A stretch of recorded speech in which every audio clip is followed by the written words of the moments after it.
بیان شروع کرنے سے پہلے میں آپ کی خدمت میں کچھ عرض کرنا چاہتا ہوں۔ جب آپ ہمارے ویڈیوز کے ٹائٹلز پہ کلک کریں گے اور پھر اس کے بعد مور پہ کلک کریں گے تو آپ کو موٹیویشنل بیان کے حوالے سے ایک پلے لسٹ دیکھنے کو مل جائے گی، جس میں آپ کو موٹیویشنل ویڈیوز دیکھنے کو ملے گی، اور اس کے بعد اسلامک واقعات، جو لوگ واقعات کی شوق رکھتے ہیں تو اس پلے لسٹ میں ان کو واقعات ان کو مل جائے گی، اور تیسری جو پلے لسٹ ہے وہ قرب الہی کے حوالے سے، اگر کوئی چاہتا ہے کہ وہ قرب الہی حاصل کرے تو وہ اس چینل میں اس کے حوالے سے آپ کو ویڈیوز دیکھنے کو مل جائے گی۔ اور ایک یہ تربیت ہے جو اہل ایمان کی محمد عربی نے کی تھی۔ 313 ہو کے جبر کی قوتوں کے خلاف کھڑے ہو گئے۔ جب عمیر نے جا کے رپورٹ دی نا ابو جہل کو کہ وہ تو 3 اونٹ کھا سکیں گے، اور 300 سے کچھ کم اور کچھ زیادہ ان کی تعداد ہے، اس سے زیادہ نہیں ہے، میں خوب وادیاں دیکھ آیا ہوں، میں خوب ٹیلے دیکھ آیا ہوں، تو ابو جہل نے سنادید قریش کو بلا کر کہا عمیر کی رپورٹ سنو، کتنی حوصلہ افزا ہے، صبح لڑائی کی نوبت نہیں آئے گی، صبح تو رسیاں کٹھی کرو اور جکڑ جکڑ کے مسلمانوں کو اونٹوں کی پشتوں پہ باندھ لیں گے، اور پھر سین حرم میں جا کے کعبۃ اللہ کی دیواروں کے ساتھ باندھ دیں گے، لوگوں کو تماشا دکھایا کریں گے کہ یہ نیا دین لے کر آئے تھے اور یہ ان کا کیا حال ہے۔ جب اس نے رعونت بھرے اپنی زبان سے یہ جملے نکالے تو عمیر جو سارا منظر اپنی آنکھوں سے دیکھ کر آیا تھا، ابن حشام میں لفظ موجود ہیں، اس نے کہا وَلَٰكِنْ رَأَيْتُ یا معاشر قریش البلایا تحمل المنایا، اے قریش کے سرداروں اتنے بھی تکبر میں نہ آؤ، میں اپنی ان آنکھوں سے دیکھ کر آیا ہوں کہ یثرب کی اونٹنیاں اپنی پشتوں پہ نری موتیں اٹھا کے لے آئی ہیں، ان کے بدن پہ چیتڑے ہیں، ان کے پیٹ کمر سے لگے ہوئے ہیں، لیکن وہ زخمی سانپوں کی طرح پیچ و تاب کھا رہے ہیں، کل ان میں سے کوئی نہیں مرے گا جب تک تم میں سے ایک ایک کو لڑ نہیں جاتا، تم تو یہ کہتے ہو رسیاں کٹھی کرو، میرا مشورہ مانتے ہو تو رات کے اندھیرے میں بھاگ سکتے ہو تو بھاگ جاؤ، اس قوم سے لڑنا تمہارے بس کا روگ نہیں ہے جو مرنے کے لیے آئی ہے۔ اتنی بڑی قوت کو دیکھ کر ان کے سینے میں خوف پیدا نہیں ہوا، بلکہ آپ جانتے ہیں بدر کی تاریخ گواہ ہے کہ 2 گھوڑے تھے، ایک روایت میں صرف ایک گھوڑا تھا، 6 زرہیں تھی، 8 تلواریں تھیں، 70 اونٹ تھے، اور جن کے پاس تلواریں نہیں تھیں انہوں نے کھجوروں کے ڈنڈے توڑ لیے اور ہواؤں میں لہرانے شروع کر دیے۔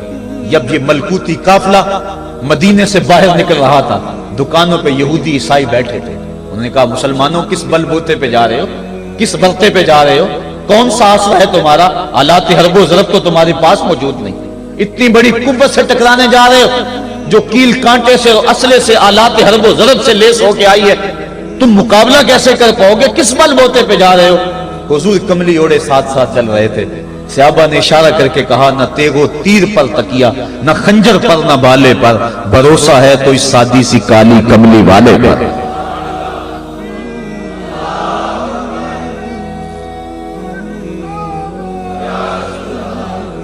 اب اس ماحول میں جبکہ کفار پورا لاؤ لشکر لے کے آئے اور ابو جہل نے کہا اعلان کر دو لنا عزا ولا عزا لکم، یہ ان کے بت کا نام ہے، ہمارے پاس عزا ہے تمہارے پاس عزا نہیں، ہمارے پاس لات ہے تمہارے پاس لات نہیں، ہمارے پاس منات ہے تمہارے پاس منات نہیں، ہمارے 360 خدا اور تمہارا ایک خدا، مقابلہ ہی کوئی نہیں۔ اس نے کہا کھڑے ہو کے اونچی جگہ پہ کہا اپنے نقیب کو اعلان کرو لنا عزا ولا عزا لکم۔ حضور کے کانوں میں آواز پڑی، فرمایا علی تم بھی اونچے ٹیلے پہ کھڑے ہو جاؤ اور تم ان کو جواب میں کہو اللہ مولانا ولا مولا لکم، اللہ ہمارا مولا ہے تمہارا مولا کوئی نہیں ہے۔ اور پھر حضور نے سجدے میں سر رکھ دیا۔ سجدہ اتنی بڑی قوت ہے، ہزاروں ایٹم بمبوں کے اندر وہ قوت نہیں ہے جو سجدے کے اندر طاقت رکھ دی۔ آج دنیا سے ہم ڈر رہے ہیں اس لیے کہ ہمارے سجدے چھن گئے ہیں، ہمارے سجدوں کی آبرو چھن گئی ہے، ہمارے سجدوں میں وہ حرارت اور گرمی نہیں رہی، وہ رقت اور وہ نرمی نہیں رہی۔ بدر کا میدان ہے، 1000 کا لشکر جرار مقابلے میں ہے، اور وہ پورے لاؤ لشکر کے ساتھ ناز و تفاخر کے اندر مسلمانوں کو ملیا میٹ کر دینے کے جذبوں سے دانت پیس رہے ہیں کہ آج مسلمانوں کو کچا چبا دیں گے۔ مسلمانوں کے ساتھ پاس صرف 8 تلواریں اور ان کے